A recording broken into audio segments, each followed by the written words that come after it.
So you want to try something new, or your customer asks, hey, you do hardwood flooring, right? Yeah. Can you run a border around my hardwood flooring? Sure. So if that is the kind of task you're about to embark on, join us as we go through the process step by step on what it took to install this beautiful border around this beautiful gunstock hardwood floor. Stay tuned.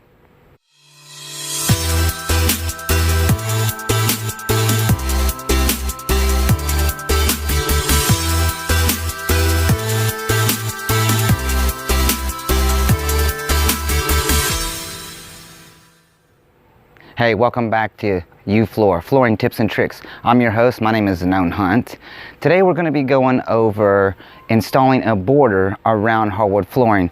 Now, if you have some type of experience installing hardwood floors, this should be pretty simple for you to tackle. But if you have no experience, I would definitely check out some of the other videos on how to install hardwood flooring before I get started on a project like this. We are going to go through snapping lines and squaring up rooms and stuff like that to show you what it took to get where we were at the finish line. Now, I've installed picture frames around like fireplaces or around, you know, certain things that people want, like around the tile or something like that, but I've never laid 3 rows of border around my hardwood floor before. Being that I've been doing this for so long, I couldn't imagine that it was something that was out of my element. So we said yes. Let me also say that I learned some things along the way. I looked up a few videos and found some tips that were helpful for me on this, and I'll be glad to share those with you. And also, if I'm able to recall them, share the people that I got the tips from too, because their channels were very beneficial in installing this, at least some of the tricks. We started off doing things a certain way, and as we went through, we found more efficient ways to do things and even better ways of doing things. So rather than you guys learning the hard way, you can learn from some of the mistakes and the successes that we had during this project. Let's go get started. So our task was to take this wood and install it in these rooms right here. Now these rooms were complete with all kinds of crazy angles and even some curves to add a challenge to the job. The customer gave us 2 pieces of wood, said, I want my floor to be in this and I want my border to be in this color. We looked everywhere, trust me. We went from Home Depot to Lowe's to Lumber Liquidators to even looking online. But ultimately, Floor & Decor had the best choice for the best price. It was time to tear out the carpet and start snapping some lines. This is what I did. Okay, so I made this diagram up representing the job that we actually did, and this right here would be the exterior wall, and it runs the family room and the master bedroom. Both share that wall. It runs straight across, so I guess whenever they frame the house, they snap that line all the way across, and then of course it comes down this way. This is the wall that separates the family room from the master bedroom. Now, if you're new to hardwood flooring or you don't understand some of the stuff that I'm about to say, it may sound a little bit confusing, but I'll try to explain as I go along. But if you've been doing this, some of the terminology that I'm going to be using, you will understand. So right here, this is a control line right here. That's what we call it. Some people call it their reference line or whatever. But basically, I'm going to pull 19 feet from this back wall here, butting the baseboard inside that bedroom, all the way to right here, and I'm going to make me a crow's foot. Then I'm going to go inside the family room right here, and I'm going to do the same thing, pull 19 feet.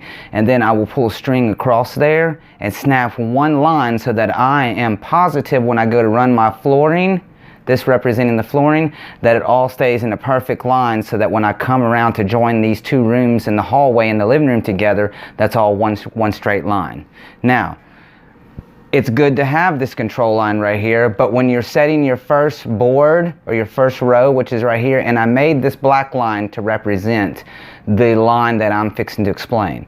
What I do is I pull off of this line that I already snapped back here, 17'4", and the way that I got that number is I want to be able to pull off of my first board right here to a line that's close. I don't want to have to take my tape measure every time I go back here. And as I've explained before in other videos, you don't ever want to measure to the tongue of your board when you're doing hardwood. You want to measure to the face of it, because sometimes the wood is not always perfect and those tongues are short, sometimes they're split, sometimes they're missing on one end, but you want to make sure that you're measuring from the face of the first board, which is right here, that white board, to a line. And I made that 20 inches off the wall. Now you can make your number any number you want that's close, as long as when you reach your tape measure out to it and but the face of it, it's really close, so you don't have to stretch all the way out here. So I snapped 20 inches all the way around, and then I went and snapped, here's another black line, and I snapped 20 inches on that side and on this side. But before I went in, snapped them permanently, I did check with my 3-4-5 or 6-8-10, if you know what that means. That's how you square up a room, and made sure that these lines were perfectly square before I set any boards. And now you'll see I was able to, what we did on this, which I wouldn't suggest doing in the future, is we started our second row, which was the red border, the first board in the red border, and we lined it up with the back there, because as I said, the tongue side is not really straight, but these red Brazilian cherry boards were straight as an arrow. The tongue was there on every one. The tongue was very, very straight, and I guess that's the reason it was very expensive per square foot. But those boards were very straight, and so what I did was I started by gluing the first red board down, as opposed to, now this right here is my first white board. I know I said this was earlier, but anyway, this being the first white board all the way across, and I should make that blue, but it's only one. It's only one white board. Okay, so now that I have my 20 inches snapped all the way around, I pulled off my 20-inch line that I have running all the way around back to the face. I pulled off the face to the first board 14 3/4, and that gives me 5 1/4 off the wall. The boards were actually 5 inches wide, so if I measure off my line back to the face of that first board right there, it's 14 3/4, and that gives me 1/4 of an inch off that wall back there for expansion gap. Okay, I snapped that line all the way across because I lined up my first board with that back. Now, as I was saying, we did things one way in the beginning and we did things different. Had I done this again, I would have ran my first board first and just pulled off that like I'm telling you, but instead we went and just glued this, and then as you can see in the pictures, we nailed through the tongue, and on the back side I had to use these blocks that I screwed. I put the tongue into the groove through the back and screwed them down to let them set up so that that border would be tight and impenetrable and straight as an arrow and stuck like Chuck, so that when I went to go stick the next red one in, I could just nail through the tongue. Like I say, if I would have started with the gunstock first border and wrapped it all the way around, I could have just slid it right into the red one into the gunstock and just nailed through the tongue, and it would have been all good. I suggest doing that if you're going to do this in the future. Okay, 2 ways you can transfer this over here. As long as this line right here is good, and once you get up to this section, if you're from here to your line, if you're good and you're matched up good right here, come all the way across, and these boards you just measure back to the crack, back to the crack, back to the crack to transfer it back over. You could do it that way, and then put a spline in somewhere across here and turn those boards backwards. We were actually able to come off the wall here based on the line here. We counted back the boards here and counted back, and we made it perfectly off the wall there, and then we put a spline right here and turned it around backwards and went that way. But you got to make sure your measurements are good, because if you're not, when you're laying these boards in, when you get back to there, I suggest leaving that back border off last, just in case you need to pull it in a little bit or shove it out just a little bit to get a full board in there, or at least mostly a full board on the back there. It should be lined up as long as you've snapped a good line, but hey, it's the universe, it's the world. Things aren't perfect, things happen, and you got to know how to adjust. All right, so here we go. 9 1/4 to the first red board and 3 3/4 to the second board. How did I get those? I pulled off my 20 inches back to the face of the red one, back from 20 inches back to the face of the second red one, and there's the numbers you get right there. Do that all the way throughout, pull in your 20 inches, make sure you're squaring up your room. And then, like I say, you can use 20 inches, you can use 21, you can use 24, it doesn't matter. Just pick your number and then make sure you're consistent all the way around so you can keep these rooms square and keep your borders straight. So that explains how we got started and how we snapped a straight line and how we were able to keep our rooms square so that the boards run perfectly straight across both rooms.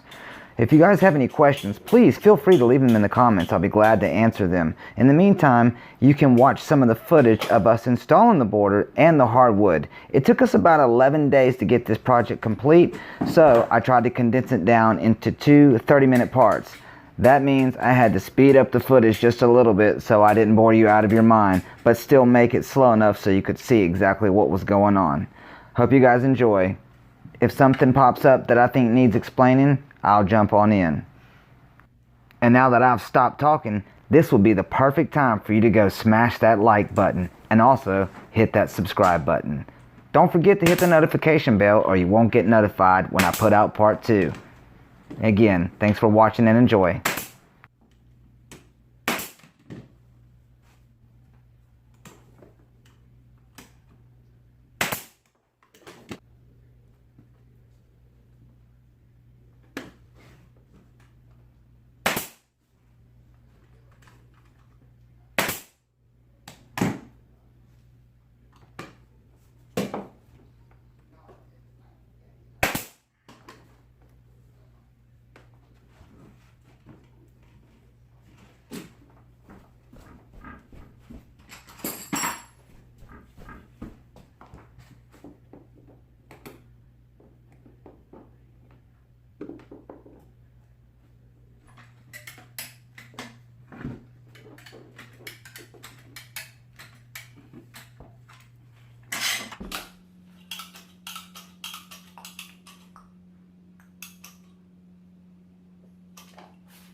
Alright, so it is Tuesday morning and we are on day 2 of this border job. And we got a little bit done yesterday, but we got a lot to do today, so we'll walk inside and take a look. It's actually a long walk from the truck to where we're actually doing the install. This is a very big house, therefore it's a very big install. So, like I said, I got a lot of the border ran yesterday. There's two lines of border that need to be put in. We got most of the first row done in the first room, and today we're going to work on the second, start getting some floor installed. Anyway, the memory card on the camera was full yesterday, so we didn't get a whole lot of video on the start part of it, but we'll be able to go over the start part in the other rooms, and that should be fine to show you what it is that I'm actually doing to make that room square and pop those lines square and make sure that when I cut 45s in the corner, they'll be 45. Alright, that's it. Here we go. Alright, so we're inside the house now. I'm going to show you what we did yesterday on the border and then take off for day 2.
You're on video.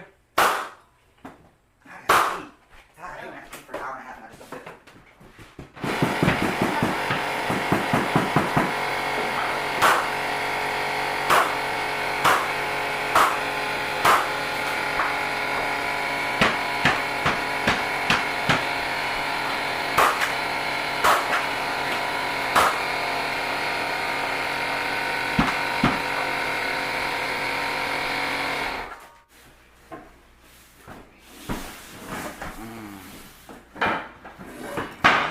Alright, so this board I had to cut and make. I made it about 4 inches wide. It's got a groove on this side and it's got a groove on that side. It's got a tongue on that, a groove on that side and a tongue on this side that I made. And it goes beside the fireplace. It's Yeah, do it like that. going to, yeah. That's what his office was like. Wow.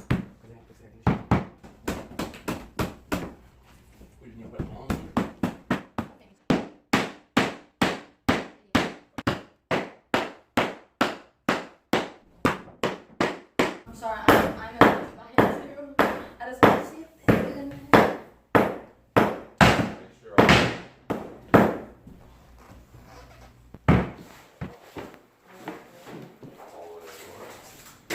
Yes, good.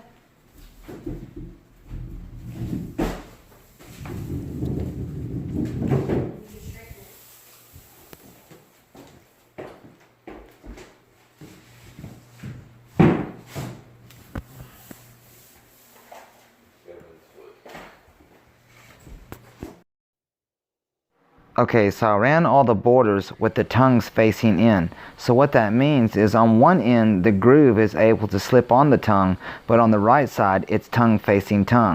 So in an effort to keep both sides tight, I would put a board at the end and then come back somewhere towards the middle and cut one to fit. But I had to cut the tongue off and cut a groove into it so it fit on the other side. That way I know it's locked in on both sides.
Alright, so it's day 3 on the border job.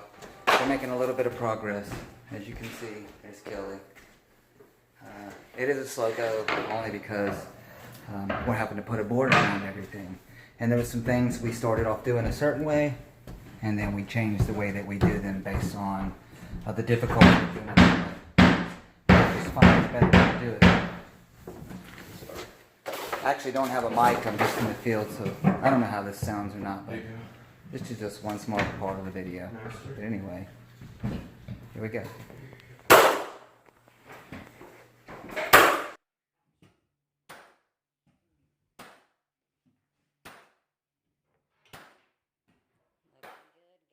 Looking good. Looks really. Now let me tell you, this little gadget came in handy. I saw this on Finished Carpentry TV, and I will try to leave a link for his channel because I learned a lot of things from that guy. Plus, his channel is real interesting to watch. But anyway, this thing doesn't really check angles. You put it on the 2 lines that you're fixing to cut miters for, and it'll give you the exact angle you need to cut your miter on. That way there's no guesswork. It fits perfect.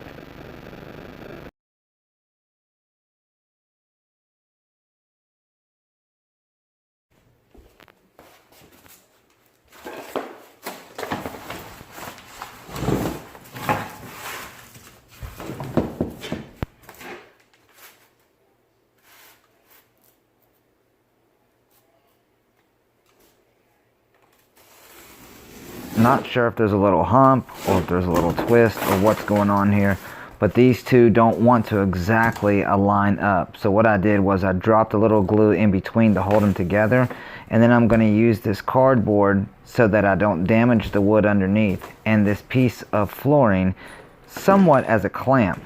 I will press down on both of them and screw on both sides and let that hold overnight.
Here goes the true test. Here we go. Yeah, there's lots of light. We're gonna have to get some more of this. I'll take it right there. Could take it? Well, there you go. That concludes part 1 of this video series. I'm not sure if it'll be a part 2 or a part 2 and a part 3. Hopefully we can wrap it up in 2 parts. It was a 11-day install. Well, 11 and a half. So to wrap it up within 2 30-minute videos, I think it's pretty good. As long as we can get the information there to you, that's critical if this is something you're going to do. Oh, and by the way, if you haven't subscribed yet, hit the subscribe button. Also hit that notification bell so you can be notified anytime I put out a new video. Also, if you wouldn't mind, share this with somebody and definitely smash that like button. That helps us grow. All right, guys, that's it. Thank you for watching. See you next time.